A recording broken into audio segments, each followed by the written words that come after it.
y decimos, bueno, a ver, vamos a agarrar los pacientes con alto riesgo de enfermedad coronaria. Entonces, la incidencia de muerte súbita va a ser mayor en ese riesgo, pero la cantidad de eventos al año va a ser considerablemente menor.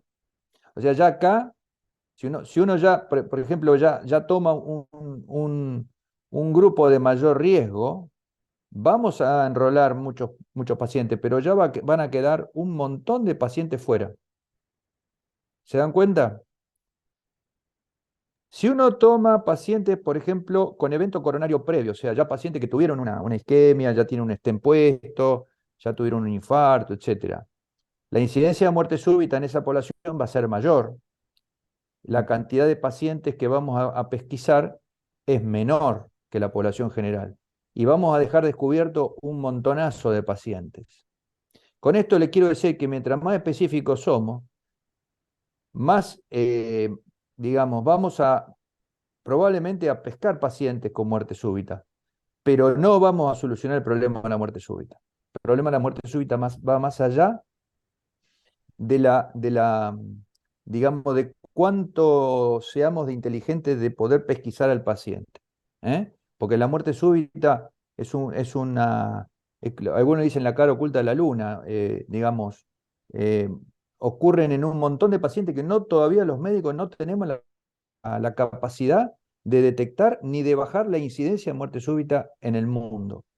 A pesar de todos los esfuerzos que se hacen en tratar de buscarle la vuelta digamos, de seleccionar al paciente justo que se va a morir por la fracción de eyección, por la presencia de arritmia ventricular, etcétera, etcétera, que somos buenos en eso, pero la incidencia de muerte súbita en la población general no la movemos.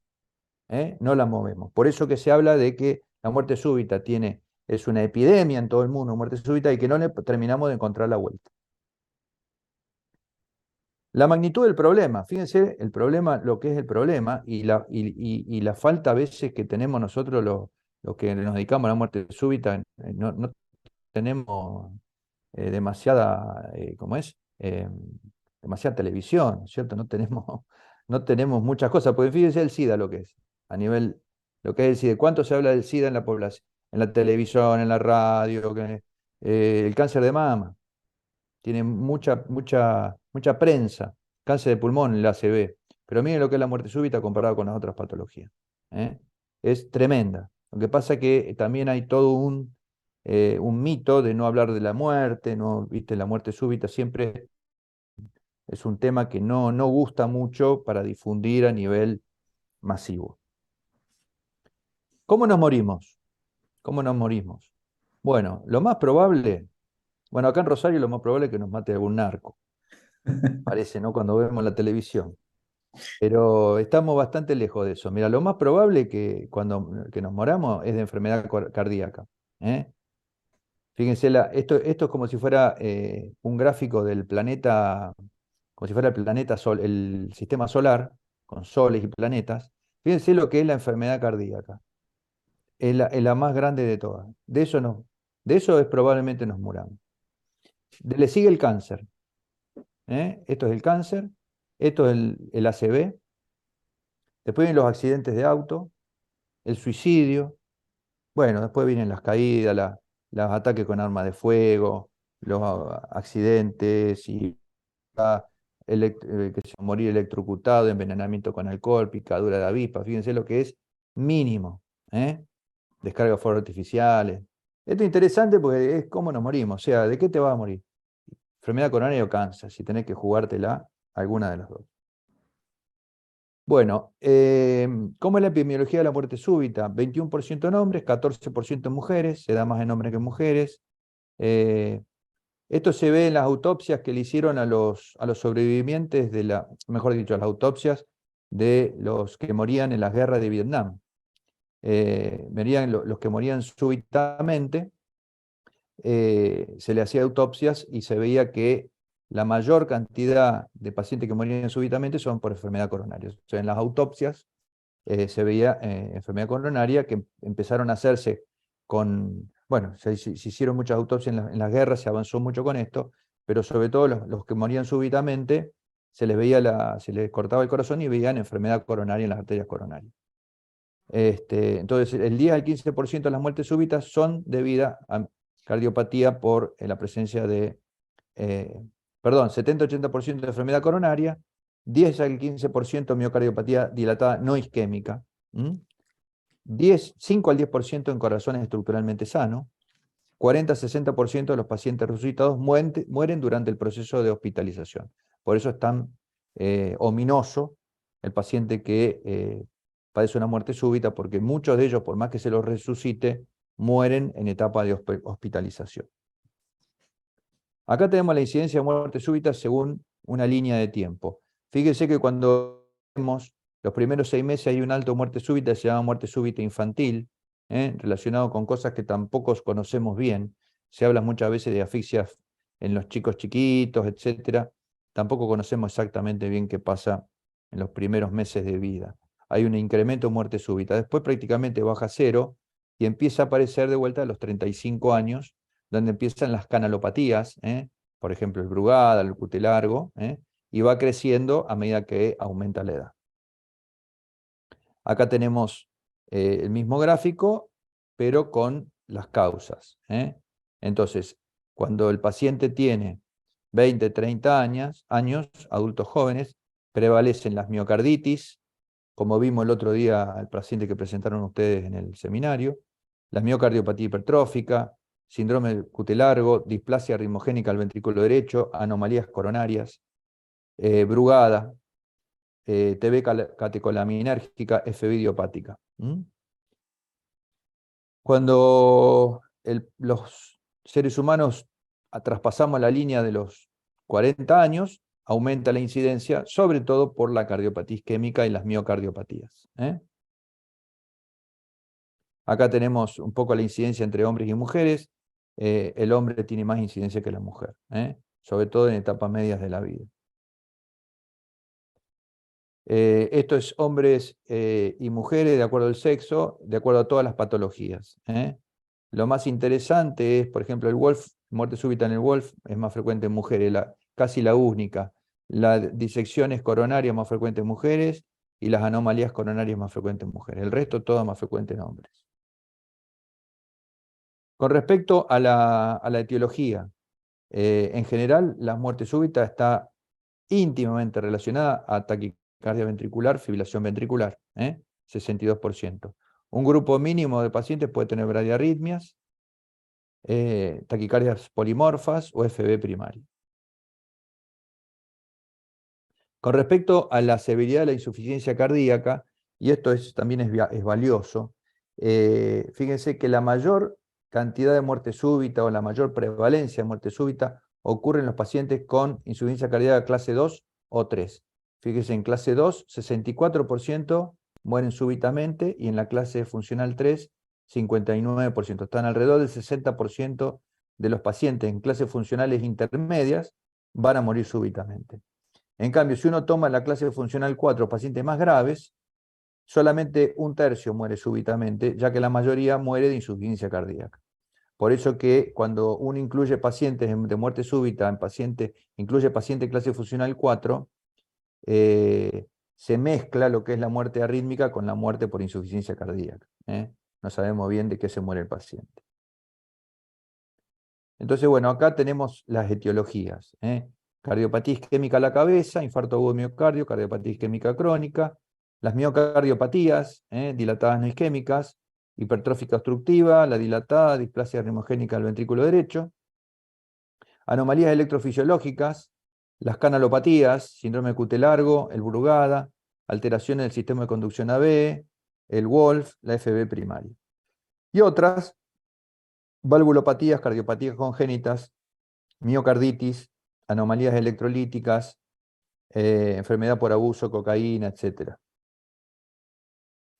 ¿Hay muerte súbita no cardíaca? Sí, hay muerte súbita no cardíaca y tenemos pocas etiologías. El embolismo pulmonar masivo, la disección o rotura aórtica o pulmonar, el ACV cuando es masivo, hemorrágico, que genera edema edema cerebral, y la rotura neurismática de un seno de Valsalva.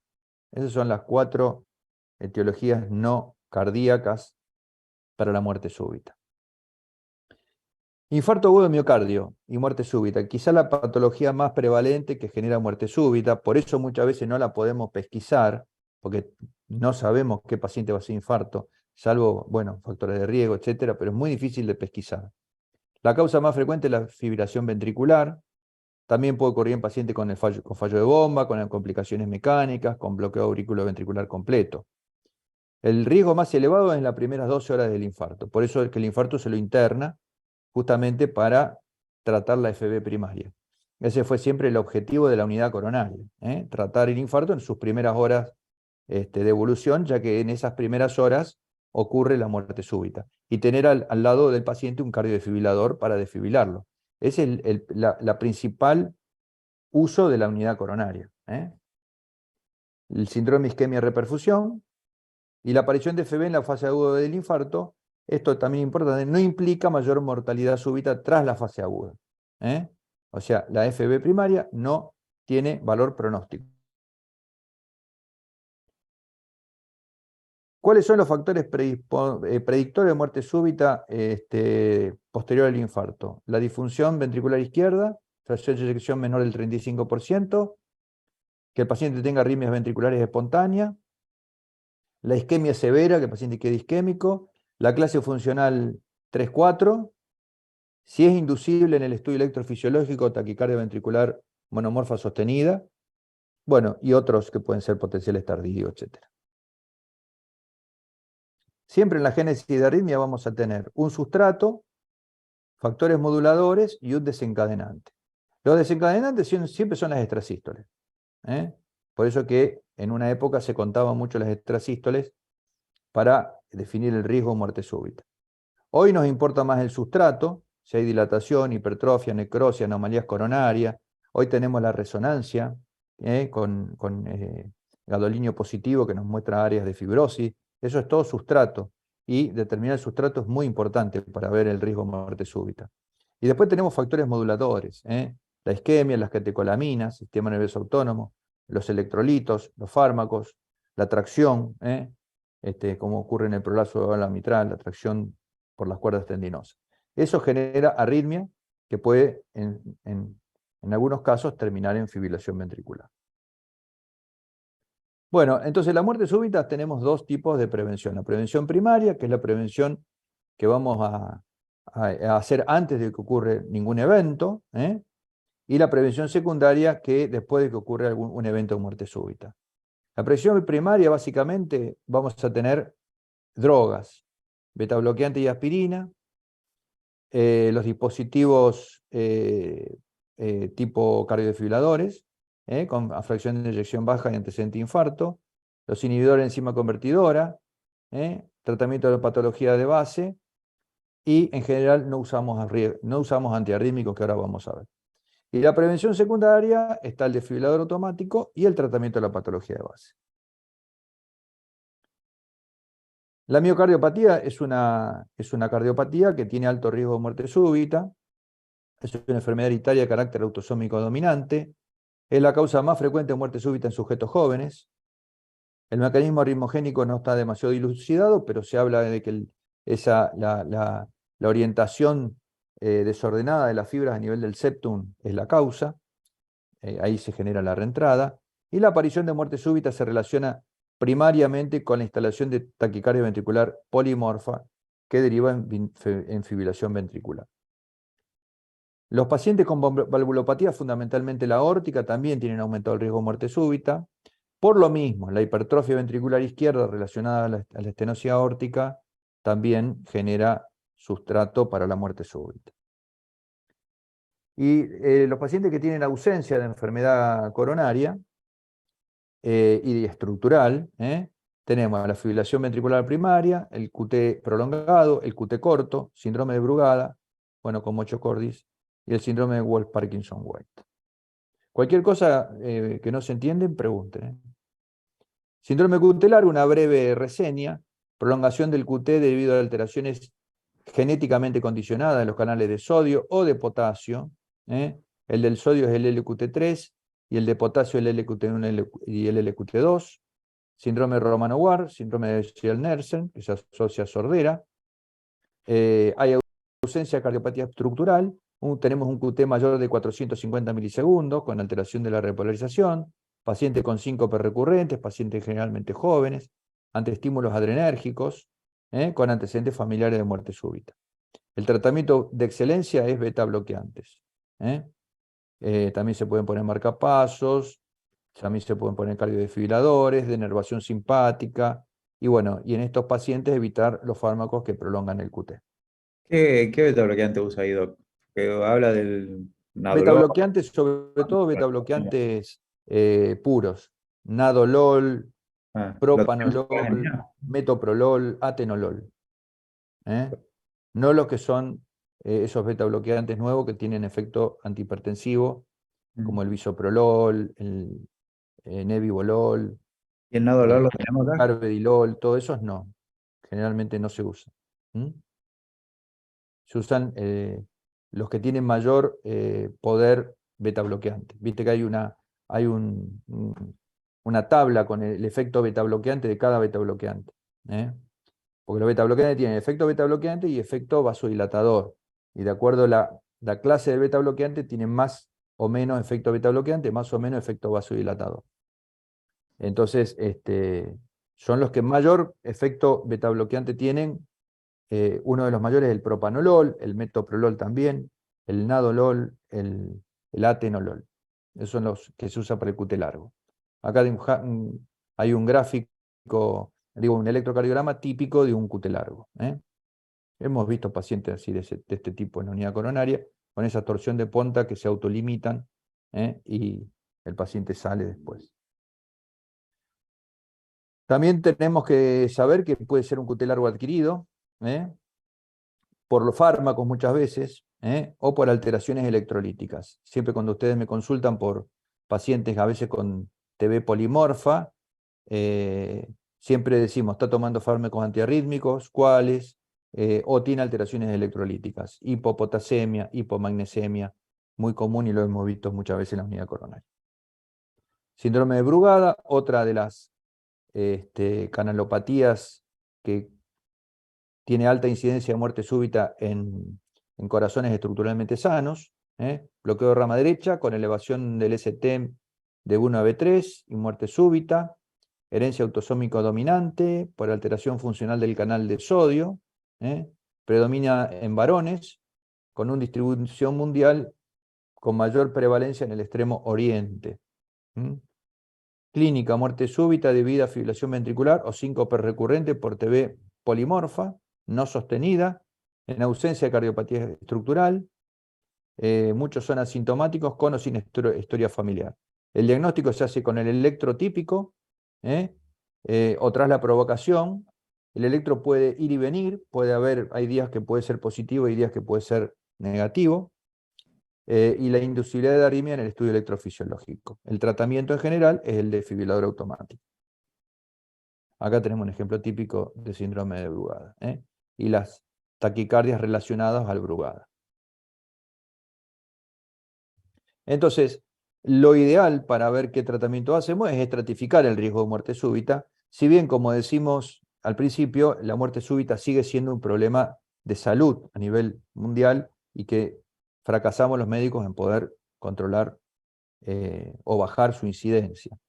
Entonces, ¿qué métodos tenemos para ver un poco, para estadificar el riesgo? Bueno, si la clínica, si la edad, el síncope, la clase funcional, si tiene angina de pecho, si tiene palpitaciones, el tamaño del infarto, la fracción de eyección con la que tiene el paciente, si tiene bloqueo de ramas, bueno, señales promediadas en el estudio de señal promediada, un Holter con mayor de 10 extrasístoles por hora, enfermedad cardíaca en el cateterismo, un estudio electrofisiológico positivo por TB o FB, alternancia a la onda T, etc. Bueno, esto es cuán efectivos somos en la resucitación.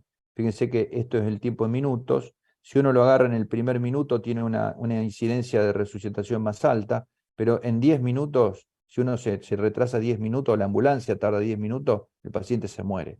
O sea, tenemos 10 minutos para actuar. ¿eh? El riesgo de vida en 10 minutos se evapora. Entonces, en los primeros minutos podemos hacer algo. ¿Mm? Bueno, ¿cuáles son el tratamiento que tenemos contra la muerte súbita? ¿O qué armas a nivel tratamiento tenemos? Bueno, tenemos drogas antiarrítmicas, tenemos intervenciones neurohormonales y tenemos cardiodesfibriladores. Tres cosas. Tres cosas tenemos para luchar contra la muerte súbita. Drogas antiarrítmicas, vamos a analizar cada una. Tenemos, en nuestro país, hay flecainida, propafenona, amiodarona y sotalol, son las 4 drogas antiarrítmicas que tenemos hoy en día. Vamos a mencionar brevemente algunos estudios. El CAST, por ejemplo, que fue un estudio de la década del 90, donde en esa época se decía si el paciente tiene extracístoles ventriculares, tiene más riesgo de muerte súbita. Entonces, si borramos las extracístoles ventriculares, vamos a reducir el riesgo de muerte súbita. Entonces hice un trabajo, que era el CAS, que eran pacientes postinfartos, con arritmia ventricular, en el Holter, y le daban o placebo o encainida o flecainida, un brazo. Enrolaron 700 y pico de pacientes en cada brazo, y a los casi después del año se dan cuenta que el brazo medicación, o sea, flecainida o encainida, duplicaba de mortalidad al placebo. Por eso este estudio se detiene prematuramente, se suspende y se termina diciendo, empezó a hablarse del efecto proarrítmico de las drogas antiarrítmicas. Después siguió con este, que es el CAS2, que siguió con moricicina y placebo, analizaron después de 3 años y vieron que no había diferencia entre tratarlo o no tratarlo a este tipo de pacientes. O sea que no servía de nada las drogas antiarrítmicas. Después de unos años, fíjense que en el año 96, el CAS fue del 91, después de 4 o 5 años, se lanzó el SWORD, porque el sotalol parecía ser una droga interesante, y lo testearon con placebo, también pacientes postinfartos, y vieron también que el sotalol, después de casi un año de tratamiento, ven que también es peor que el placebo. O sea, dar sotalol en el postinfarto les va peor a los pacientes que el placebo. El placebo estaba más libre de eventos que los pacientes tratados con sotalol. Bueno, en el año 97, un poco más adelante, se testeó la amiodarona. La amiodarona parecía ser efectiva en reducir la muerte súbita postinfarto. Entonces, se hicieron 2 estudios, el EMIAT y el CAMIAT. Los dos fueron amiodarona versus placebo, con pacientes con baja fracción de eyección y extrasistolia frecuente en el Holter. Siempre se esperaba 5 a 21 días postinfarto para incluir a los pacientes, con fracción de eyección, dijimos, deprimida, y no hubo diferencia en mortalidad. O sea, se dice que la amiodarona puede tener alguna incidencia en la reducción de la muerte arrítmica, pero la mortalidad total no se vio modificada en ninguno de los 2 trabajos. Entonces, mientras la amiodarona fue efectiva en reducir la muerte arrítmica, no redujo la mortalidad total. Entonces, no se la usa tanto en el postinfarto. Bueno, esas son las drogas antiarrítmicas. Decepcionantes las drogas antiarrítmicas para tratar la muerte súbita. Ninguna sirve, podemos decir así en general, ¿no es cierto? Salvo la amiodarona, que no aumenta la mortalidad, pero tampoco la baja. Lo que sí es bueno para la muerte súbita son las intervenciones neuromorales, que eso sí ha dado resultado, que es la inhibición del sistema renina-angiotensina-aldosterona y la inhibición de la estimulación beta-adrenérgica. Son las 2 cosas que se encuentran activadas en el paciente con insuficiencia cardíaca.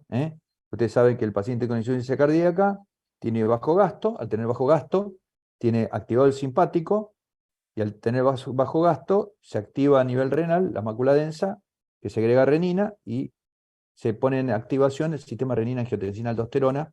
Finalmente la aldosterona retiene sodio y agua en el túbulo contenedor distal, ¿no es cierto? Eso es básicamente lo que ocurre, y por eso estas intervenciones son útiles en los pacientes que tienen activado el eje por bajo gasto. Entonces, estas son todas las intervenciones neuromorales que podemos hacer. Fíjense, estos son los estudios. El TRACE, por ejemplo, fíjense la cantidad de pacientes, 2.600 pacientes, pacientes con fracción de eyección deprimida, se usó Trandolapril, 100% en tratamiento con PRIL. Fíjense lo que bajó, 22% el riesgo relativo de muerte súbita. Gran medicación para tratar pacientes con bajo gasto en cuanto a la reducción de muerte súbita. El HOPE con Ramipril, lo mismo. El estudio RALES con espironolactona, también este estudio muy conocido, 1.600 pacientes, redujo un 30% la incidencia de muerte súbita, 29% el riesgo relativo de muerte súbita. El CIBIS-2 con bisoprolol, acá hay un betabloqueante con efecto vasodilatador. El MERIT-HF, casi 4.000 pacientes con metoprolol, también. Y además con inhibidores de la enzima convertidora, además del metoprolol, 41%. Fíjense que cuando se combinan los beta bloqueantes con inhibidor de la enzima convertidora, fíjense el número potente que da 44%, 41% de la reducción de muerte súbita. Por eso, en los pacientes en bajo gasto, no se le puede negar recibir un beta bloqueante más un PRIL, un inhibidor de la enzima. El Copernicus con carvedilol, también, menos de 35% de la reducción total de muerte súbita. Después tenemos el SOL tratamiento y el SOL prevención con enalapril, también, también una reducción significativa con las intervenciones en el eje neurohumoral. Acá tenemos pacientes con inhibidores de la enzima convertidora. El Consensus, uno de los primeros estudios que se hizo con enalapril. Ahí empezamos a usar en el enalapril. Se hizo mortalidad con el enalapril y el grupo control, y vemos cómo tanto el Consensus, el SOLV, y en el postmiocardio, esto es insuficiencia cardíaca crónica, y esto en el postmiocardio, infarto de miocardio. El SAFE, el AIRE, el TRACE y el SMILE, todos positivos. Como promedio, 25%, 21 contra 25% de reducción de riesgo relativo de muerte súbita, con los inhibidores de la enzima convertidora. ¿Qué pasa con los bloqueantes de los receptores de la angiotensina? Los sartanes, los clásicos sartanes. Bueno, el estudio fue el CHARM y el VALHEALTH. La adición del candesartán o el valsartán a un inhibidor de la enzima convertidora, que esto es lo que se testeó, o sea, no usar candesartán o valsartán solo, sino en combinación con un IECA y un betabloqueante, en pacientes casi 2 y 3, se vio que baja el riesgo de muerte súbita, baja el riesgo de hospitalizaciones y de muerte, pero ojo con la hipotensión, la insuficiencia renal y la hipercalemia en los pacientes que le damos las dos drogas. O sea, lo ideal en estos pacientes es tratarlos con un IECA más que con un sartán. A veces nosotros usamos en forma indistinta, digamos, un IECA o un sartán, pero si uno tuviera que ser más, digamos, prolijo, debería usar más IECAs que sartanes en este tipo de pacientes. Después tenemos el estudio EFESUS y el RALES con aldosterona, donde también, como la aldosterona también está dentro del eje renina-angiotensina-aldosterona, también es un inhibidor del eje y también logra resultados muy interesantes en los pacientes con fallo de bomba y riesgo de muerte súbita. Otro de los medicamentos con gran aceptación para bajar la muerte súbita son los betabloqueantes. Y acá tenemos los estudios, el US Carvedilol, el CIBIS, el MERIT-HF, el Copernicus y el Capricorn. Todos con betabloqueantes. Carvedilol, bisoprolol, el CIBIS-2, el metoprolol, el MERIT-HF, y carvedilol, el Copernicus y el Capricorn. Son estudios que testearon en pacientes con insuficiencia cardíaca y postinfarto del miocardio. Y fíjense cómo bajan tremendamente la incidencia de muerte súbita, la mortalidad total, de 48 al 23%. Acá tenemos un gráfico del Capricorn, carvedilol versus placebo, cómo le va mejor a los pacientes que están con carvedilol. Acá tenemos pacientes que no tenían síntomas, le va incluso mejor. Entonces, como dijimos, fármacos antiarrítmicos en esto no sirven casi de nada, la amiodarona podría servir de algo. El inhibidor del eje renina-angiotensina-aldosterona y la inhibición del eje adrenérgico, los dos con muy buenos resultados. Ahí hay que encarar, reducir con IECA y con sartanes y con betabloqueantes y con espironolactona. Son todos los fármacos que sí son útiles en este tipo de pacientes. Vamos a hablar ahora de la tercera línea terapéutica, que son los cardiodesfibriladores. Entonces podemos hablar de prevención primaria y prevención secundaria. Y podemos hablar también de postinfarto de miocardio y paciente con insuficiencia cardíaca. Acá tenemos toda la lista de prevención primaria y secundaria. Vamos a ir un poco uno a uno, el MADIT 1, el MADIT 2, el CABIT Patch, el Definit, el Dynamit y el SCAT-HEF. Y los de prevención secundaria. Vamos a ir viéndolos. Acá tenemos el mismo gráfico que pusimos al principio y vemos un poco los estudios, dónde apuntan. Los primeros estudios que se hicieron fueron el MADIT 1, el MAST y el MADIT 2, allá por también a principios a fines de los 90, y vemos cómo primero se le apuntó a grupos de riesgo, de muy alto riesgo de muerte súbita para identificarlos, pero claro, uno podía obtener muy poquito del número total de muertes súbitas. Entonces, éramos muy poco sensibles en tomar población, en seleccionar población de muertes, de enfermos que se iban a morir súbitamente. Después vino estudios donde abrieron un poco el abanico, el AVIT, el CASH y el SITS, estudios donde se tomaba solamente la fracción de eyección, más alguna otra cosa, y ya cubríamos un poco más de área. Y por último, el SCAT-HEF, que fue donde solamente la fracción de eyección se tomó, y al tomar solamente la fracción de eyección se incluyeron más pacientes, y bueno, y ahí hubo un impacto un poco más significativo en cuanto a la cantidad de pacientes que enrolamos con función ventricular deprimida y la incidencia de muerte súbita. Bueno, acá están los estudios MAST, el MADIT, el MAST y el MADIT 2, todos en postinfarto. Acá está la cantidad de pacientes que enroló cada uno. Empezó el MADIT con 200 pacientes, terminó el MADIT 3 con 1200, todos con disfunción ventricular izquierda. Fíjense el T veno sostenida en el MADIT y en el MAS, inducible en el estudio electrofisiológico y no suprimible con drogas, como fue el MADIT 1. Y esto era inducible en el estudio electrofisiológico, el MAS. Fíjense cómo era la selección de los pacientes.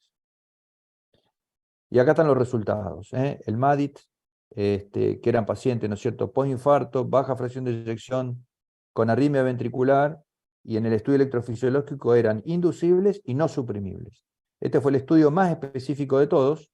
Y fíjense cómo ya ahí el desfibrilador es mejor que la terapia convencional en cuanto a la sobrevida a muerte súbita.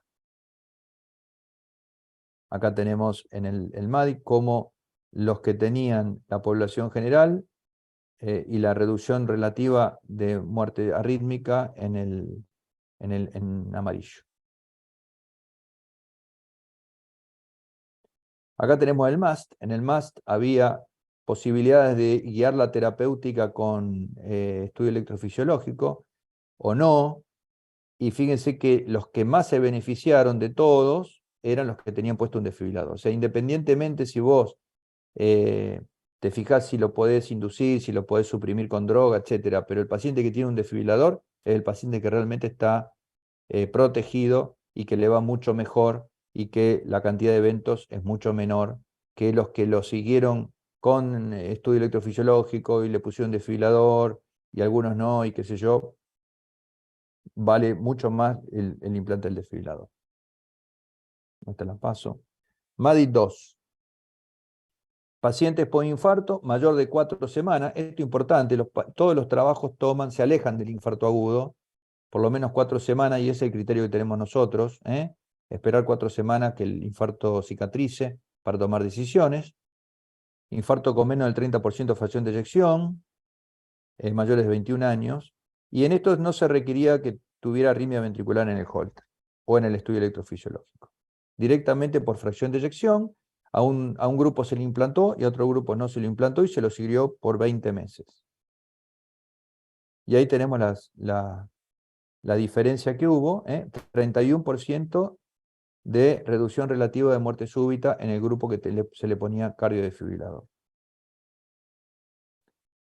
Acá tenemos desfibrilador versus tratamiento convencional en el postinfarto con baja fracción de eyección, sin importar si tiene o no tiene TB sostenida en el Holter.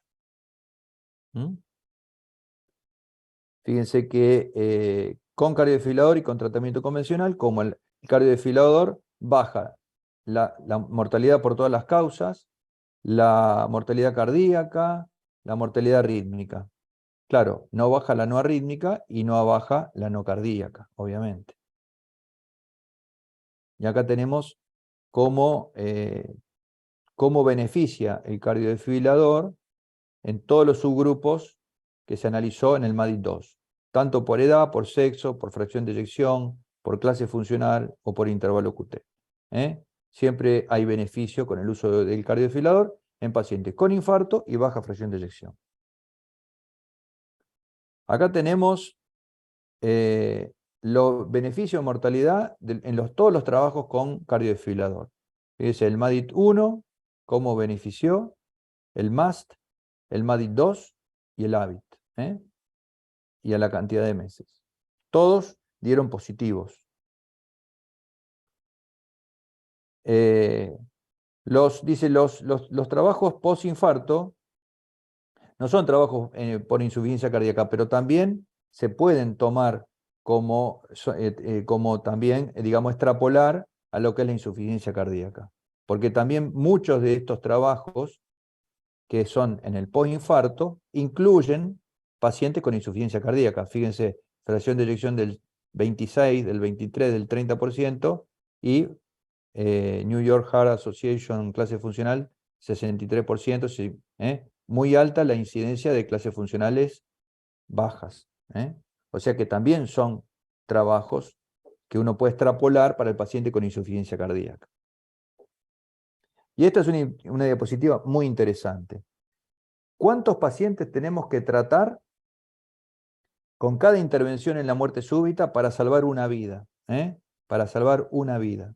Fíjese, con amiodarona tenemos que tratar 37 pacientes para salvar una vida. Con simvastatina, 28. Con metoprolol, cada vez menos. Con captopril, los priles, muy útiles. Pero fíjense lo que son los cardiodesfibriladores. El impacto sobre la muerte súbita es tremendo, tremendo. Por eso que el cardiodesfibrilador es una de las terapias más importantes, porque el impacto es mucho mayor que una estatina, mucho mayor que una amiodarona, mucho mayor que el captopril o que el metoprolol. Fíjense que si uno toma los criterios del MAST, tenés que tratar 3 pacientes para salvar una vida, o 4 en el MADIT, solamente por fracción de eyección.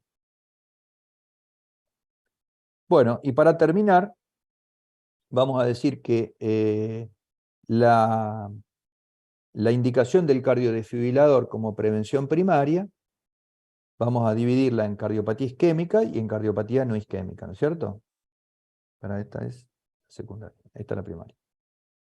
Prevención primaria. En cardiopatía isquémica, vamos a ponerle cardiodesfibrilador en los infartos de miocardio, esperando 40 días, o posterior de un mes por lo menos, o 40 días mejor. ¿En quiénes vamos a poner el cardiodesfibrilador? Cuando hay fracción de eyección deprimida. Si el paciente tiene clase funcional 1, menos del 30%.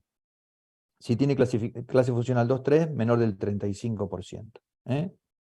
O clase 2B, nivel de evidencia C, o sea, nivel de evidencia de comité de expertos, síncope inexplicado, con miocardiopatía isquémica o con fracción de eyección menor del 35%. En estos también podemos colocar cardiodesfibrilador, está indicado. ¿Mm? Y en la cardiopatía no isquémica, fracción de eyección menor del 35%, clase funcional 2-3. Si es clase funcional 1, es 2B. Pero, digamos, acá el corte es la fracción de eyección. Esa es la nueva tendencia. O sea, si uno tiene insuficiencia cardíaca, cardiopatía isquémica o no isquémica con fracción de eyección menor del 30-35%, el cardiodesfibrilador está indicado por ese solo hecho. Y vimos la potencia de los estudios que ratifican esa decisión. Y la prevención secundaria tenemos en cardiopatía isquémica, clase 1, es la clásica, ¿no? Muerte súbita recuperada por TB-OFB de causa no reversible. Es el paciente que nos llega con taquicardia ventricular, que ya no lo podemos revascularizar, que le estudiamos las coronarias, no revascularizable, ese paciente va a cardiodesfibrilador. Miocardiopatía isquémica, fracción de eyección menor del 40% con una TB sostenida. Este es el paciente que llega con TB sostenida, que no llega con muerte súbita, pero llega con la taquicardia ventricular. También tenemos que tener causas no reversibles. Y después la tercera es miocardiopatía isquémica, fracción de eyección menos 40%, con síncope, a quienes le hacemos un estudio electrofisiológico y le detectamos TB o FB. Eso es prevención secundaria, clase funcional 1. La clase funcional 2A es la miocardiopatía isquémica con la TB sostenida, con fracción de eyección normal. O sea, si tenemos una TB sostenida en un paciente con una fracción de eyección cercana a lo normal, y cardiopatía isquémica, también puede estar indicado el cardiodesfibrilador. Y en la cardiopatía dilatada no isquémica, cuando tenemos una TB sincopal o una muerte súbita, clase funcional, o sea, prevención secundaria, o clase 2A, cuando tenemos fracción de eyección que puede ser mayor al 35%, pero una TB sostenida, o que tenga síncope y fracción de eyección menor del 40%. Eso es todo. Bueno, preguntas, a ver, debe haber muchas preguntas con esto. ¿En qué contexto se diagnostica generalmente la displasia ritmogénica ventrículo derecho? ¿Llegan con síncope por manifestación electro o solo en un control? La displasia ritmogénica en general, la forma de presentación es taquicardia ventricular. Son pacientes que tienen taquicardia ventricular en general, ingresan por taquicardia ventricular. A veces los puedes encontrar por falla derecha, a veces puede ser por falla derecha, o en un control, un Holter que le encontrás mucha arritmia ventricular con imagen en bloqueo rama izquierda porque vienen del ventrículo derecho. Le haces un eco y te encontrás eso, o síncope y lo estudiás y tiene una displasia homogénica, pero muy, muy frecuentemente tienen muchas taquicardias ventriculares esos pacientes. ¿Y van a cardiodesfibrilador derecho o tienen tratamiento o se ponen tratamiento farmacológico primero? No, en general van a cardiodesfibrilador. En general van a cardiodesfibrilador porque no hay... El sotalol está comprobado, pero un paciente con displasia ritmogénica y TB entra dentro de las indicaciones de cardiodesfibrilador. Es muy difícil no ponérselo. Muy difícil no ponérselo. Yo tengo un paciente en seguimiento con displasia ritmogénica que lo chocó varias veces, hacen arritmias adrenérgicas en general con el ejercicio. Así que sí, esa es la forma de presentación. Y lo otro que nos preguntaba hoy el paciente se colocó el cardiodesfibrilador, que es el del Ateneo, Sí, obstructiva con sí. carga ventricular también, si iba a poder volver a hacer algo de gimnasio leve, aunque sea. ¿Qué recomendación le suele dar a esos Sí, pacientes? una vez que vos le ponés el cardiodesfibrilador, es mucho más fácil de seguirlo al paciente también, porque vos lo podés mandar a hacer ejercicio y después vos lo controlás y te fijás si tiene episodios de taquicardia ventricular, si lo chocó el equipo, si no lo chocó ya. Eso te permite también el cardiodesfibrilador, tener un poquito más de rienda suelta al paciente y mayor tranquilidad, porque vos no sabés qué va a pasar, ¿viste? En estos pacientes a veces una FB puede ocurrir, no sé, se puso nervioso y tiene una taquicardia ventricular, una FB. y a lo mejor en el ejercicio no, pero bueno, el cardiofilador te va a ayudar un montón en el seguimiento de estos pacientes. Por eso cuando está indicado, digamos, el septum, eh, decimos mayor de 3, antecedentes familiares, niño positivo, como tenía este muchacho, o bueno, eh, este chico tenía mucha obstrucción al tracto de salida, eh, así que bueno, ya lo vamos a ir conociendo. El cardiofilólogo lo que te permite es conocerlo cada vez más, ver si tiene arritmia, ver si, en todos los pacientes, no solamente en los hipertróficos. Y me queda una pregunta más que es, estuve leyendo sobre arritmia ventricular en Chagas, que no lo mencionamos, pero bueno, una causa de muerte súbita también. ¿Cuál es el mejor método para prevenirlo? Porque habla de que se puede dar amiodarona, se puede ablacionar, pero ninguno lo da como algo superior al otro. Sí, el Chagas es una patología que se puede homologar mucho al postinfarto. Prácticamente es igual porque tiene fibrosis, tiene taquicardia ventricular, entraría dentro del mismo algoritmo, o sea, un chagásico con menos del 30%, 35% de fracción de eyección, entraría dentro de lo que es el implante cardiofilador. El chagásico lo que tiene es que tiene alterado también el epicardio, mucho más que las otras cardiopatías, y pueden tener TB epicárdicas. Entonces el chagásico a veces es más difícil de tratar con ablación. A veces el postinfarto es más fácil. En general, la ablación de las taquicardias ventriculares con riesgo de muerte súbita en esta población están casi supeditada a los pacientes que tienen muchos choques con el cardiodesfibrilador. Esa es la población que se ablaciona. O sea, el paciente que ya tiene puesto cardiodesfibrilador, que vos ves que tiene muchos episodios de taquicardia ventricular, que los ha chocado muchas veces, entonces vos le haces la ablación para evitar que el aparato choque más veces. Y en el chagásico, el tema de la ablación es que a veces tenés que irte por el epicardio y hacer ablación epicárdica. Pero en términos generales se maneja muy parecido. Nosotros tenemos mucha experiencia con la amiodarona, eh, pero bueno, la amiodarona sola no sé si es lo ideal, el riesgo hay que poner un cardiofibrilador. Y la amiodarona, una vez que vos tenés puesto el cardiofibrilador, podés ponerle medicación, estás mucho más librado también a eso, porque el paciente lo podés manejar con medicación y si la medicación no anda, siempre tenés el cardiofibrilador como backup. Perfecto, gracias. ¿Se entendió todo lo de porque no todo es cardiodesfibrilador, vieron como también, o sea, es muy importante para ustedes que sepan que al paciente hay que tratarlo en forma integral, siempre tiene que tener un beta bloqueante, siempre tiene que tener un IECA, siempre tiene que tener primero lactona, la amiodarona le podemos poner o no, porque es muy importante. Uno a veces dice, no, pongamos el cardiodesfibrilador y se olvida del resto, pero el resto es muy importante. ¿Estamos niños? ¿Alguna otra pregunta?